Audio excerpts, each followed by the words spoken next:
This is what we're hearing when we're going to the doors and we're talking to people at fairs and nonprofit events and just people on the street. They're sick and tired of not being able to afford groceries and fuel and heating their homes, which we're in the epicenter of a very brisk cold winter. People are frustrated with what's happening on the southern border. They're downright mad. Like I've said from day one, you need an economy that works, you need borders that are secure, and you need communities that are safe. We need Donald Trump in office. There's so many things that are going wrong in our nation right now. Everything from the woke ideology to the war on energy and minerals development domestically.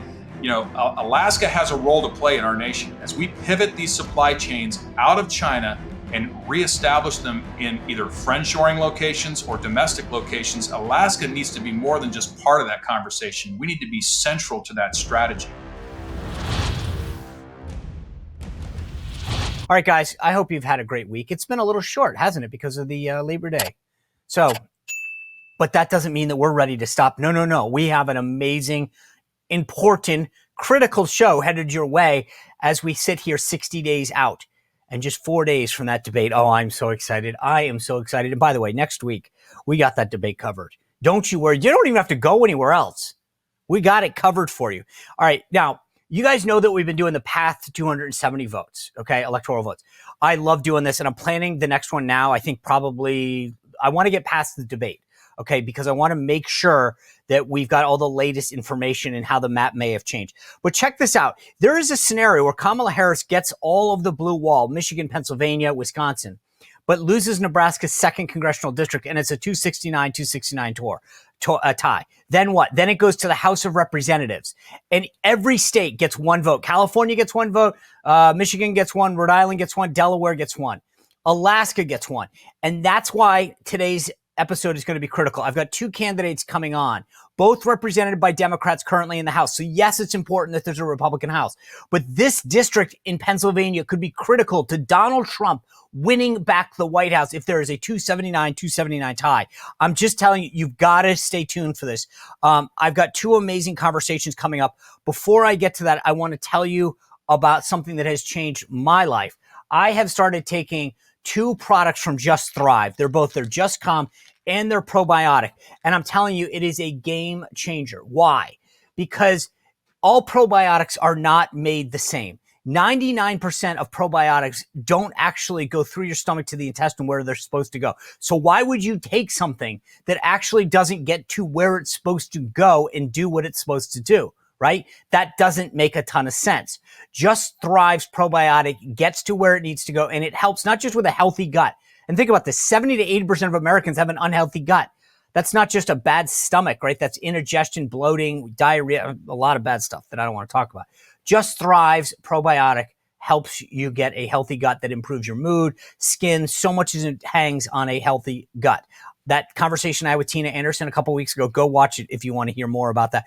But the cool part is you are taking a product, that probiotic, that is backed by so much research that shows it actually does what it's supposed to do. And for a limited time, you can try any of the Just Thrive products. I love the probiotic, not just the probiotic, but they've got a gummy one. And it doesn't matter if you like the pill or the gummy. I love them both, but I like the gummy more because it tastes great. You can get 20% off your first order by going to justthrivehealth.com and use promo code Spicer. Just check this out. Go to justthrivehealth.com, promo code Spicer, and you will see a total difference when you start using the Just Thrive products. All right. As I said, 2 great candidates that I want to explain to you today. The first, Rob Bresnahan, Pennsylvania 8th. I'm going to tell you this right now. As Pennsylvania 8th congressional district goes, it's up in the northeast corner. So goes Pennsylvania. So goes its 19 electoral votes. So goes the White House. Kamala Harris cannot win the White House without Pennsylvania's 19 electoral votes. And on election night, if you know how Pennsylvania 8 goes, you will know everything you need to know. This is going to be crucial to explain why Rob Bresnahan, who is the congressional candidate there, needs to win and how he's going to do it. Then I'm going to talk to Nick Begich. He is the Republican running for Alaska's at-large district. It's the largest district in the country, but more importantly, if this comes down to a tie and Nick Begich wins, Donald Trump goes back to the White House. You need to know both of these congressional districts to be ready on election night. So without further ado, let me start with Rob, Pennsylvania's 8th Congressional District, the Northeast corner, and then I'm going to get to Nick. These are going to give you tremendous insight into how the election is going to go. You are never going to hear these conversations anywhere else. Stay tuned. Here we go. Let's kick it off with Rob Bresnahan in Pennsylvania. Rob, welcome to the show. Good to see you. John, thanks for having me. All right. I have kept an eye on this district for a while. I not well, but I knew the guy who's running this district the last two cycles, and it always seems to come just razor close. The district has a +4 Republican rating. Matt Cartwright has won it since 2018. Trump won it 51-47 in 2020. Why is this the magic year for us? Well, also, you have to think about the history of this district and how much it actually changed. This district used to be Pennsylvania 17, which used to encumber Northampton County. It had Carbon County. There was a lot more of the Allentown, Lehigh Valley area, as well as Schuylkill County. That used to be included in the original PA 17 race. And then back in 2018, it was chopped up a little bit different, which now includes Wayne County, Pike County, more of Monroe County, Lackawanna, and Luzerne County. About 50% of Luzerne County, from the Hazleton area to the Harvey's Lake area, then everything east, and then all of Wayne, all of Pike, and most of Monroe, except 3 municipalities in the southern tip. But what's really different about this district is Donald Trump won this district by nearly 8% in 2016, and he won it by just under 4% in 2020. And my predecessor, Jim Bognett, I mean, he came within 7,000 votes of flipping the seat. And that was with Luzerne County running out of paper at 9 o'clock in the morning. There was a whole paper shortage. Listen, I'm not an election denier. I want to get that right on the record here, right out of the gate. But there was an emergency court order that kept the polls open until 10 p.m. So, perhaps it was incompetency. There has been a lot of turnover in the election offices, but there was certainly a degree of people being disenfranchised from the voting process. And secondly, Mastriano, the gubernatorial candidate in the last cycle, had lost this by nearly 10%. Okay. So if you think about all of these different factors at play, with Donald Trump on the top of the ticket, he's going to win this district. He won it in 16, he won it in 20, and he's going to win it again in 2024. And people are genuinely sick and tired. They're fed up. This is what we're hearing when we're going to the doors and we're talking to people at fairs and nonprofit events and just people on the street. They're sick and tired of not being able to afford groceries and fuel and heating their homes, which we're in the epicenter of a very brisk cold winter, which is right around the corner. I mean, I feel this race comes down to the kitchen table issues. People are frustrated with what's happening on the southern border. They're downright mad. And there's crime in our communities. Where I am, we're 100 miles away from New York City and 100 miles away from Philadelphia. Parts of Monroe County. Northeast. Yeah. Parts of Monroe County are 60 miles from New York City. So, I mean, we have big city problems right here in northeastern Pennsylvania. So like I've said from day one, you need an economy that works, you need borders that are secure, and you need communities that are safe. And all of these issues boil down to the kitchen table conversations that we have with people day in and day out. So Matt Cartwright, who you're running against, keeps squeaking by. Is he one of these guys that comes home to Northeast Pennsylvania and is like, oh, shucks, I'm one of you guys, but he's the Nancy Pelosi puppet in D.C.? What is his shtick? That's a great way to phrase it. I mean, yeah, he's a progressive liberal. There's no question. I mean, he's the guy that admitted that I'm an unabashed progressive liberal. Those were his words, not mine. But how does a guy like that, Rob, get away with it then? If he's an unabashed liberal and you've got a district that's voting Trump, by 8 points and 5 or 4 points last time, how does he get away with it? If he doesn't, does he hide it? Does he talk about tax cuts or something? Like where's that disconnect then? He's a chameleon. I mean, there's no question about it. He comes back to the district. He puts on his flannel shirt. He walks around. And listen, I loosely know Matt. I've supported Matt in the past. I don't think he's a bad guy. The problem is he has bad policies. And I mean, when you vote with Joe Biden nearly 100% of the time, and AOC 96% of the time, and Nancy Pelosi 97% of the time, he does have this ability to come back to the district and to pretend to be, one of us, when in the reality is he's a wealthy, successful trial lawyer. That's where he comes from. But he comes back to the district and he parades around and pretends to be somebody that he's not. He represents as if he is coming back to vote for San Francisco, but really it's northeastern Pennsylvania. We're talking median household incomes of just around $60,000 a year. And your district has Scranton in it, right? We do. We have Hazleton, Wilkes-Barre, Scranton, and Pittston, Stroudsburg. So this is the epitome of who Joe Biden says he is, right? This is Scranton Joe. Sure, Kamala's not going to do any favors for Congressman Cartwright. I mean, we just got numbers in that Kamala is equally as unpopular as Joe Biden. I mean, listen, the San Francisco. So what does that mean? Give us some numbers. Well, how unpopular is she in Northeast Pennsylvania? I mean, in the 40s. It's mid to high 40s for sure. And is Trump up? Trump is actually seen as highest favorabilities in PA8 ever at 53%. So he's got a 10-point lead right now, according to your polling in Northeast Pennsylvania. I'm sure with weights, I would like to say it's all a 7 for sure. That's pretty good though, right? I mean, considering he did 4 or 5 last time. I mean, he's up where he was. She's not making an inroads. So if you're looking at this race, not just from the Rob Bresnahan, Matt Cartwright race, if the Trump campaign is looking at this race, you feel good about Northeast Pennsylvania going strong for Trump. With certainty. Absolutely. Okay. No question in my mind. And, I talk to people and, sure, sometimes people are frustrated with what Donald Trump says or how he says it. And, they always like, oh, if you're ever going to talk to the president, you got to tell him to, just say to the issues or don't say he's more attractive than somebody. And I say, listen, but you have to appreciate the fact that you always know where Donald Trump stands. This is what you see is what you get with him. He's authentically Donald Trump. And people do appreciate that. And I think, again, boiling back down, the economy is still 100% the top issue. People are worrying about feeding their families, putting fuel in their vehicles, paying property taxes, groceries, food, the whole 9 yards. Those are what people are genuinely concerned about. Sure, they're concerned about the country. They're concerned about the southern border.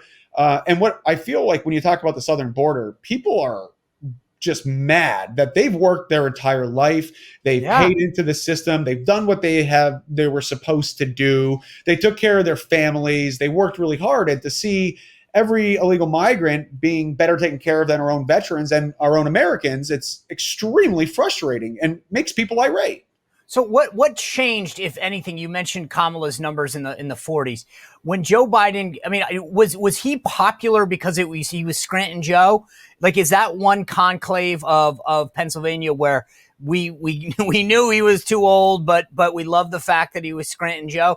Or were they excited that he got pushed out? I think everyone's kind of gone radio silent on it, and the narrative certainly switched to, hey, we have an older person trying to run the country who may or may not have all of his cognitive facilities. All of a sudden, though, the same base really pivoted over to getting behind Kamala from right outside of the gate. Joe, that there are people who, like, I know I grew up in Rhode Island, right? And there's a lot of people who might not agree with me.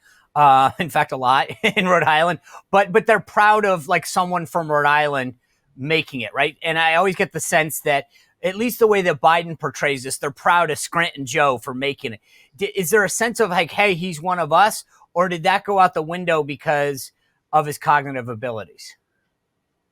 I would say both. I mean, obviously, sure, during the State of the Union, you love hearing, Scranton being name dropped. I went to the University of Scranton, we're 15 miles from where Scranton is. Sure, people are proud to hear Scranton, Pennsylvania. What have we been on the map for? I mean, the office, but hearing the president from actually the governor. Have you campaigned at Dunler Mifflin at all, or where does that fit in? Well, it's Scranton Paper Supply.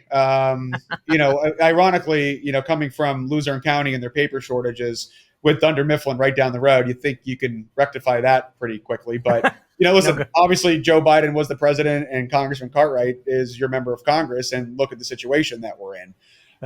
But I think going back to it is people, sure, you hear Scranton, people are excited about that we're on the national stage. But now with Kamala, like San Francisco is not going to work in northeastern Pennsylvania. We come from anthracite coal mining. I mean, that's the heritage of who we are until 1959 when the Knox mine disaster collapsed. I mean, that's who our roots are. And actually something that's really exciting is Luzerne County is 340 votes away from flipping Democrat to Republican. Oh, you need to get Scott Pressler up there. He is I'm up telling here. you. I think Scott's going to be on the show in the next couple of days. I'm going to tell him he's got to get up there because you give that guy a challenge, he'll get you the votes. Trust me. He's actively in Luzerne County. I mean, if you check out his page right now, he's holding up the current count from Luzerne County. And you're going back to, this was a 20,000 differential like just 4 years ago. And I mean, it was almost nearly 30,000 in 2016. So you're talking about a massive shift of registered Ds to Rs. Wow. So I believe that as Pennsylvania goes, there's a reason that, I mean, right now the debate is next week, right? Kamala Harris is parked out in Pennsylvania, in Pittsburgh. Now, granted, it's the western part of the state, but like they're there for a reason. They could have gone anywhere to prep for the debate and to script their one-liner attacks on Donald Trump. But they chose Pennsylvania because they need those 19 electoral votes that are crucial to that blue wall, right? But I get so excited when I hear you talk about Northeast Pennsylvania and how well Trump is doing there. Do the people, when you talk to them and you're saying, hey, my name's Rob Bresnahan, I'm running against Matt Cartwright, he's a progressive liberal, whatever. Is it we like, hey, we get it? It's just about this race? Or do they say, hey, don't worry, Rob, we get it. As this district goes, so goes Pennsylvania, so goes the race. Do they get the magnitude that if on election night, if those 19 electoral votes from Pennsylvania go to Donald Trump, I don't see how he loses. When you talk to people, do they get that? Or is that kind of not really the focus when you're campaigning? I don't think we do. Just like we don't understand that there are 3 flippable seats in the United States. There are 5 congressional districts that Trump won both in 16 and in 20, and the Democrat has survived. And this seat in Pennsylvania 8 could very well determine if Republicans have a House majority come January. So I think people are looking at it much broader. But people do understand the significance of Pennsylvania. I mean, we just had Donald Trump was in Wilkes-Barre 3 weeks ago now doing a rally at the arena. I believe this was his 5th time back to northeastern Pennsylvania. And back when he won in 2016, you look at all the different counties. Right. But we all get it. I mean, like I just said, I will be, that's to me. If you tell me how Pennsylvania goes, I get it. But I guess the question is sometimes, the voters are focused on issues that matter to them, rightly so. You mentioned the kitchen table issues. Those are what they want to talk to you about. They're like, you're going to be a member of Congress. We need better jobs. We need a stronger economy. Interest rates going. But do they understand that hey, by the way, we also get that our vote for president matters hugely? Starting to. Yeah. I think because of so much attention coming to Pennsylvania, so much time people are spending in Pennsylvania. I mean, Labor Day just passed, and I feel that a lot of people are now putting up their feelers saying, oh, wow, Pennsylvania really is in play. And, we've been talking about this because we've been following it and the significance of Pennsylvania. But those 19 electoral college votes will decide the White House. There's 100. I mean, I think Trump can win without them. She can't. And that's the key, right? And so, but that leads me to the next question, which is early voting starts for you guys real soon, right? Next week? Very soon, but 2 weeks. And how do you feel vis-a-vis like the past? You mentioned some of the issues that happened last time. Do you feel like there have been improvements in Pennsylvania's voting procedures that it's going to be smoother this time? Do you think that people are willing to go vote early? Like, is there enough taking place to help us? Because as we saw last time, we'll win on election day. It's those other votes that are going to be the issue. I would say yes. Some of the groups that I've known, I mean, we've been perpetual advocates for voting by mail. We've been calling it the blue collar ballot. My grandfather had a brain aneurysm rupture in December. I mean, he's the prime example of someone that always votes, goes to the polls. And it's getting those people to capture their vote, make sure that they vote by mail. Also, the blue collar ballot, we call it. If there's that 1% probability that you might not make it out to the polls that day. Also, we've had snowstorms on election day. There's a plethora of reasons that can be unforeseen that end up preventing you from coming to the polls. Even just life itself. If you have dance practice for your daughter, or work runs late, like there's a million different excuses as to why you can't vote. But I would tell you, some of the base Republicans in some of the prior elections didn't necessarily trust the system. But now just at the Wayne County Fair, they converted over 800 registered voters into vote by mail voters. So I would say the groups that were all mainly concerned about the mail-in ballot have fully embraced it. And obviously, with Scott Pressler coming to advocate what he's trying to do on the registration side, I think it's going to be a lot different this time. I really do. Okay. You mentioned your grandfather. I know you come from like a big union family background. How is the union vote in your area, and to the extent that in Pennsylvania? Because from the outside looking in, I get the sense that more and more union workers are voting Republican or voting Trump, and more of the union leadership are clinging to that old model of voting for Democrats. You nailed it. Absolutely. Whoa, gold star for me. That's right. Check into the box.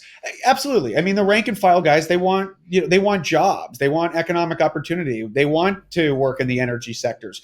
I'm a heavy highway electrical contractor. My family business is 53 years old. We do traffic signals, intelligent transportation systems, power distribution. After natural disasters, I came in 2009 as CFO after we got crushed by the financial downturn in 2008. And we had 50 jobs that depended on decisions and a succession plan.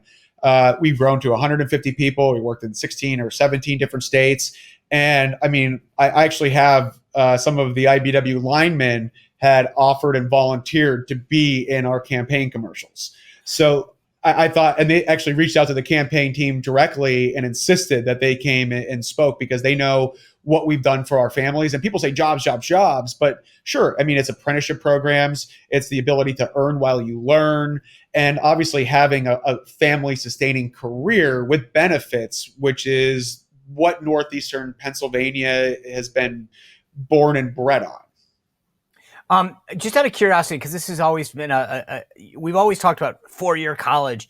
Are you an advocate of this idea that, hey, not everyone needs a 4-year degree from a high-priced liberal institution, but in fact, the trades are really what we should be also thinking about? Huge. I was the past chair of the Joint Apprenticeship Training Committee for one of the local IBWs, and I was a health, wellness, and annuity trustee. And I'm glad you asked this question, because this morning, my shower pipe broke. And I watched water pour into my garage. And let me tell you, expanding the use on the 529s to be used for apprenticeship programs. I mean, these are jobs that will never be replaced by AI. We are always going to need truck drivers. We are always going to need welders, carpenters, electricians, HVAC contractors. I mean, these are the paramount of our society. I mean, we see. Did you fix the shower? No, I had to call someone. I mean, wait, I figured. How do you? Wait. Hold on a second. How does? I thought you would be the guy. This is one with your background. I think you'd be the guy to be like, all right, don't worry, I got this. I'm the first one to admit when not to lead, and I've always. There's actually an ad that we're going to be releasing about me trying to be handy and me exasperating the problem by me trying to be handy, and it just goes to show how much more I appreciate our tradesmen and women that are in the field. And I appreciate when they answer the phone, because I was using a shop vac in the shower trying to get the water out. And it just goes to show that these are jobs that will never be replaced, that we're always going to have a need for. Let me ask you, on election night, if I'm looking at Pennsylvania 8 and Rob Bresnahan is announcing that he wins, does that mean that Donald Trump has won Pennsylvania? Yes. Okay. So looking at the 8th district to me is a big tell. Yes, I think that Pennsylvania 8 decides the state of Pennsylvania, and the state of Pennsylvania decides the White House. That's a lot. That's bold. All right, No, I like no that. pressure over here in PA. No, no, no. And let me ask you this last question: do you think we know the winner of Pennsylvania's 19 electoral vote on election night, or is this going to be another, 4 or 5 day, deal where we have to figure out who won? Unfortunately, the latter. Geez, why? I think I just don't know how people don't fix this. We have other countries, other states, and Pennsylvania keeps going.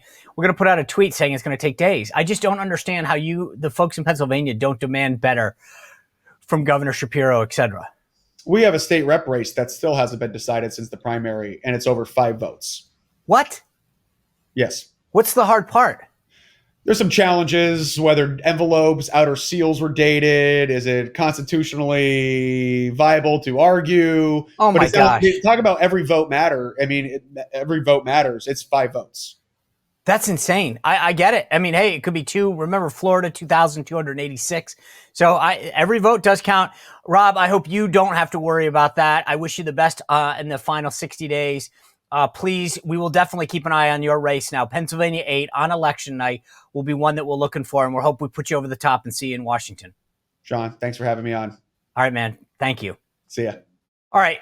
That was obviously a crucial interview about a key state that will determine the outcome of the election, whether Donald Trump gets the 270 electoral votes. We're going to put that one on the map for election night.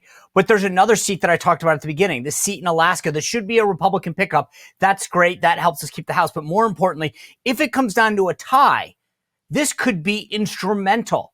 And Nick Begich is the guy that is going to have to do this. He has run for Congress before. This is Alaska's only congressional district. By the way, I found this out studying this. This is fascinating. By area, Alaska's congressional district is the largest congressional district by area in the country. Okay, that's cool, right? But it's also the 3rd largest district that in the world. There are only 2 others in size similar to that. One in India and the other one in Canada. I mean, just that are similar to that area being represented by a single person. Fascinating stat. So I want to bring in Nick in just a second and tell you about that because it's, again, if this comes down to a tie, we're going to be looking at Alaska, figuring out, did that flip? That could be a crucial seat. Before I do that, I want to tell you about another great guy that I know very well. You've heard me talk about him, Leo Grillo from Delta Rescue. And you can see the images on the screen of the amazing work that Leo Grillo and Delta Rescue do.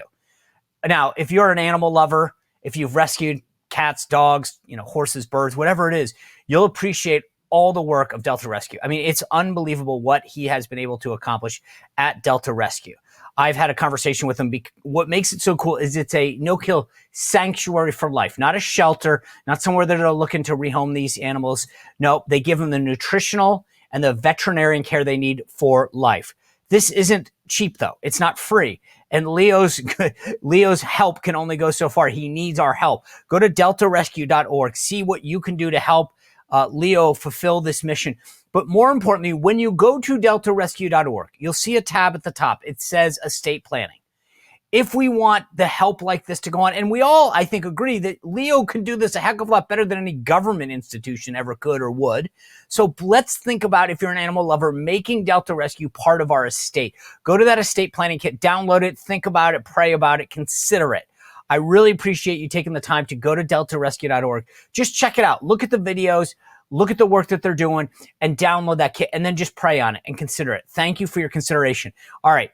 I want to bring in Nick Begich from Alaska to talk about how critical this district may be if it comes down to a 269 tie. All right, so explain to me, I've been very clear how important I think this district is, because if we come down to a 269 tie, the state vote of Alaska will be critical. I want to get into that in a second. But before I do that, can you just walk us back for a second?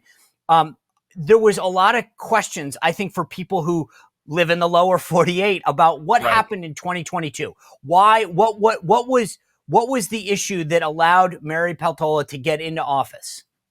Yeah, it's a great question, Sean.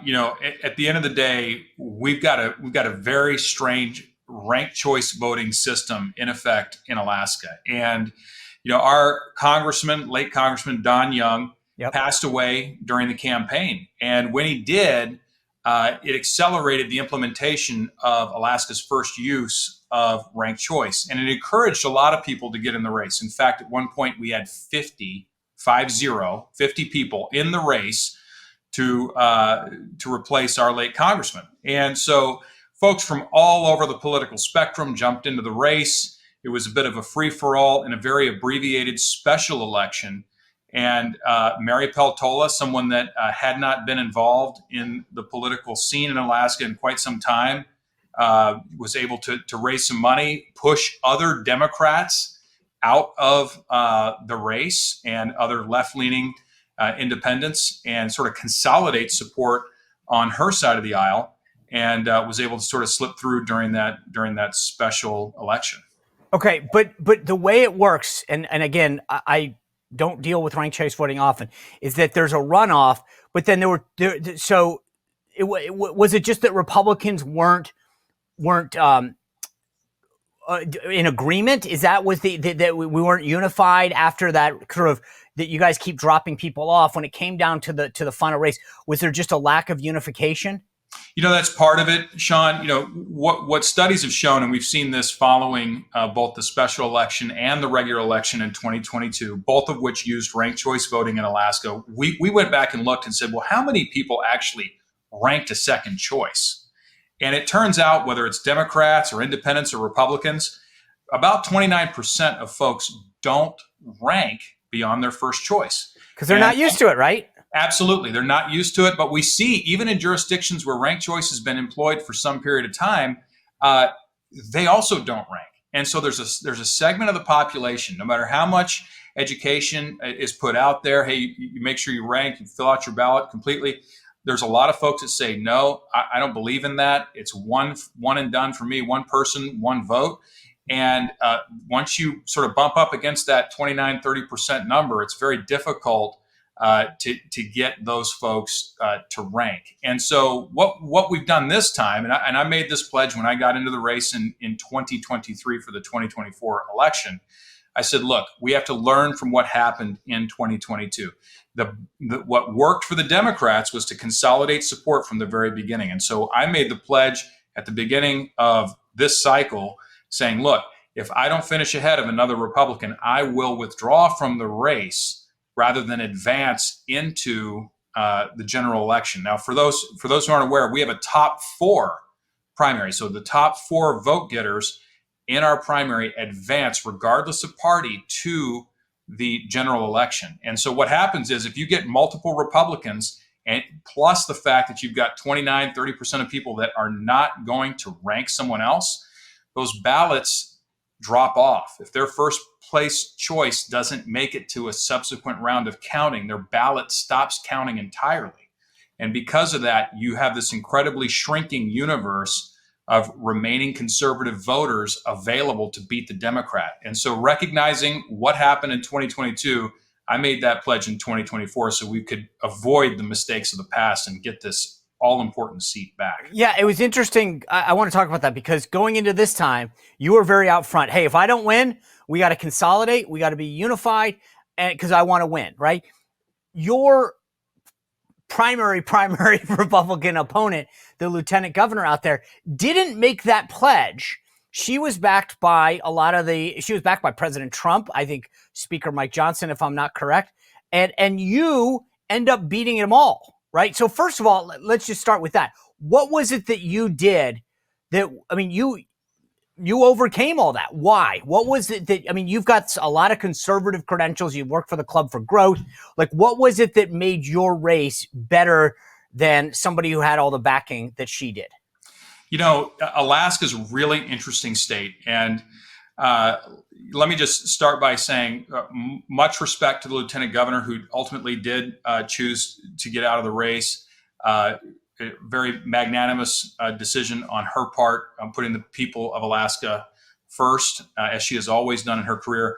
But, Alaska is an interesting place. And people who have had an opportunity to visit Alaska recognize, you got to go through another country in order to get here, right? So from Anchorage, you're about 1,500 miles from Seattle, and then you can start a trip to somewhere else in the lower 48. So we're connected to what's happening in the lower 48. We're connected to what's happening in DC, but we all know each other. And it's the nation's largest state. It's about 2.5 times the size of Texas, but it's only got about 750,000 people. And so for the folks who have been here for a long time, we know each other. And I have to give a lot of credit to the grassroots. And this was truly a grassroots campaign. We were outspent on TV and radio, $2 million to $25,000. And so $2 million in Alaska. I mean, I don't mean to sound naive, but that sounds like a lot of money over probably one media market. Yes, we have 3 media markets, Juneau, Fairbanks, and Anchorage media markets, but it is a huge amount of money in a brief period of time. The airwaves were flooded, but really it's credit to the grassroots. You know, we have a strong Republican core, strong conservative independent core in the state of Alaska. The Republican women's clubs in our state are very strong, and let's be honest, they do the heavy lifting. They really are the ones who are organizing things on the ground. And I've got friends throughout the Republican Party, but also among conservative independents. And you know, when you're in a state this large, and it's by far, of course, the largest congressional district in America, you're traveling a lot. And we did a lot of that. I was all over the state, from Ketchikan through Anchorage up to Fairbanks and throughout the interior. Just traveling, meeting people face to face, shaking hands, going to every fair, every public event that I could find, getting an opportunity to meet people in person and encouraging them to be a part of the political process. One of the things that I tell people here when I'm traveling outside the state, I say, look, this is your state. This is your country. It belongs to you. And every 2 years, we have an opportunity to send new people to Washington, D.C. to represent us.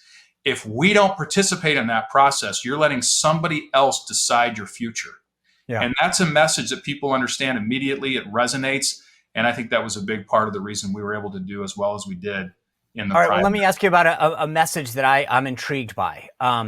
I do this map to 270 on the show. I told the folks I'm probably going to do it again the next week or so, right? We go state by state, and we literally fill in west to east, north to south, every state. But, you know, I keep saying Biden by default. I got to fix this. Harris, Trump.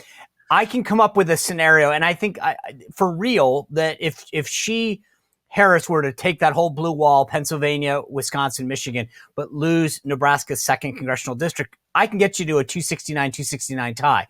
I think the reason that your race matters so much is because right now every state gets a vote. California gets 1 vote. Montana gets a vote. Rhode Island gets a vote. Florida gets a vote. And it's by how your congressional district is made up.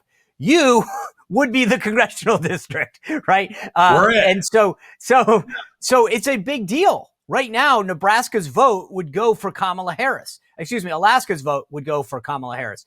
You would put that vote for Donald Trump.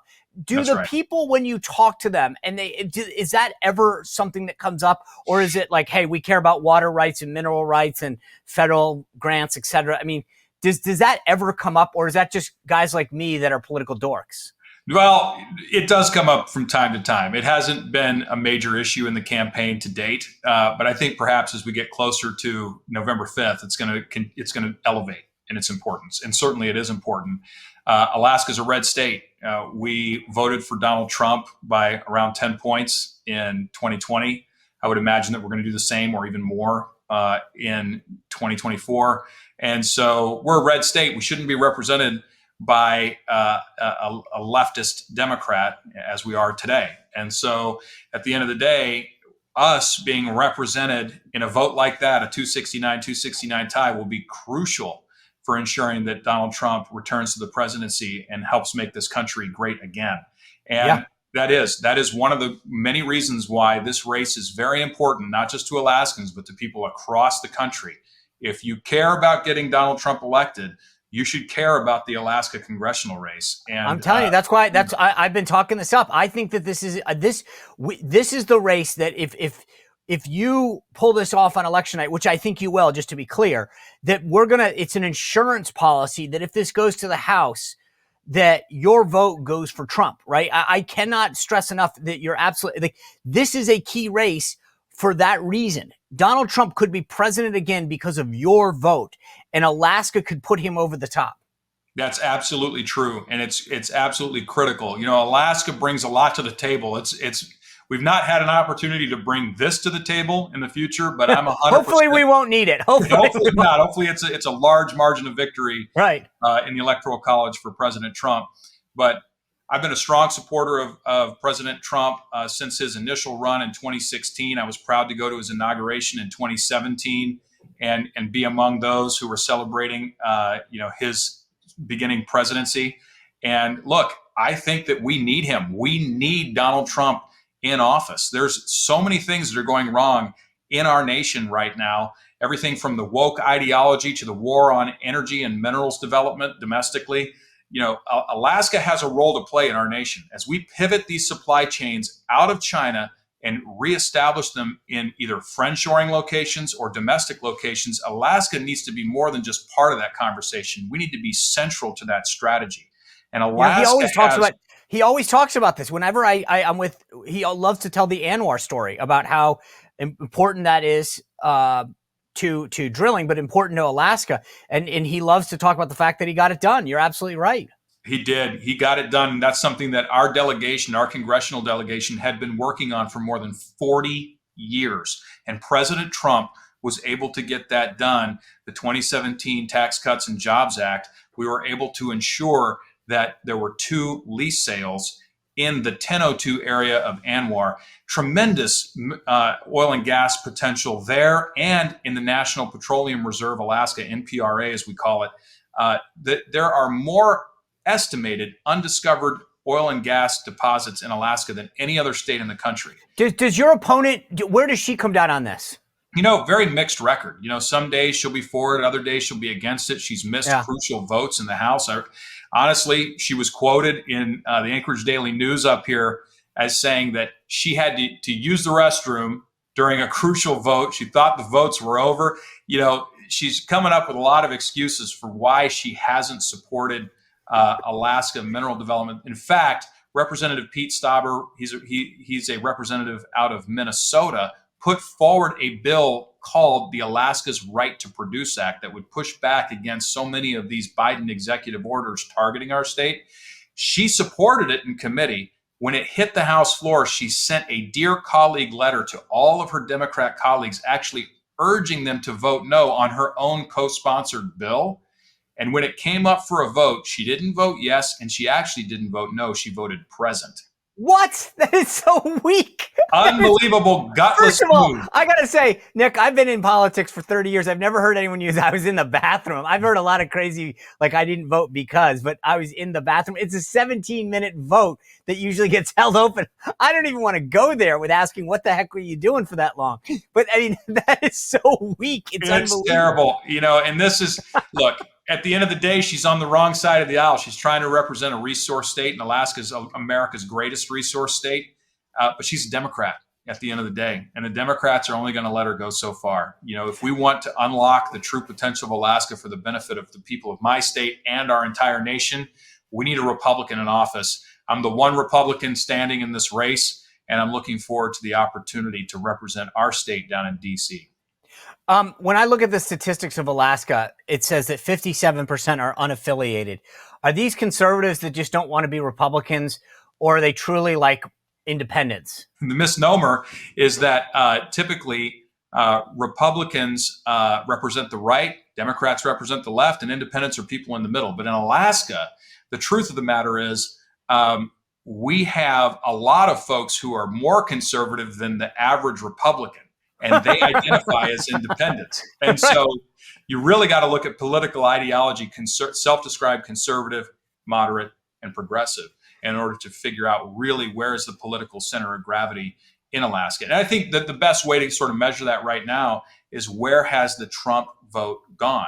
And you see Trump won our state in 2016 handily, won our state in 2020 handily, will win again in 2024 handily. And I think that tells you where the preponderance of that independent vote ends up going. It comes to our side of the aisle. Oh, that's fantastic. If people really want to help you or stay in touch with your race, where do they go? Look, alaskansfornickbegich.com is our website. There's some great information out there about our policy positions, but certainly we've gotten in that battle for money. You've got Act Blue out there with this incredible army of people who just go out there and donate $5 at a time to all these candidates. We've got to have the same level of support. Small dollar donors, every bit counts. alaskansfornickbegich.com is the website. Very active X page, very active Facebook page and Instagram. So if you're on one of those social media platforms, go out and find us at Nick for Alaska is our handle out there. Look, get involved in the conversation. As I mentioned earlier, this is your country. It belongs to you, but it only belongs to you if you show up and vote. So make sure you're voting. Make sure the people around you are voting. Friends, relatives, colleagues, neighbors.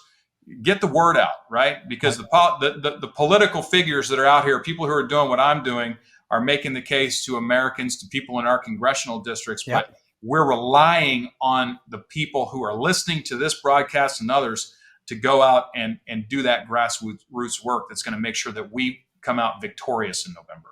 All right. Well, as I said, you are our insurance policy in case this thing comes down to the Electoral College tie and gets thrown to the House. Nick, I wish you all the best. Stay in touch with us, and I'm looking forward to seeing you put that back in the Republican column on election night. Thanks for being with us. Absolutely. Thanks for having me, Sean. You bet. All right, guys, we got another big week ahead next week, so continue to subscribe. But remember, the debate is coming up Tuesday night. We will have all sorts of analysis and insight. You don't want to miss an episode. So hit that subscription button now, the notification button, YouTube, Rumble, Apple Podcasts, Spotify, iHeart, wherever you get your podcast. We'll see you back here on Monday. Have a great weekend.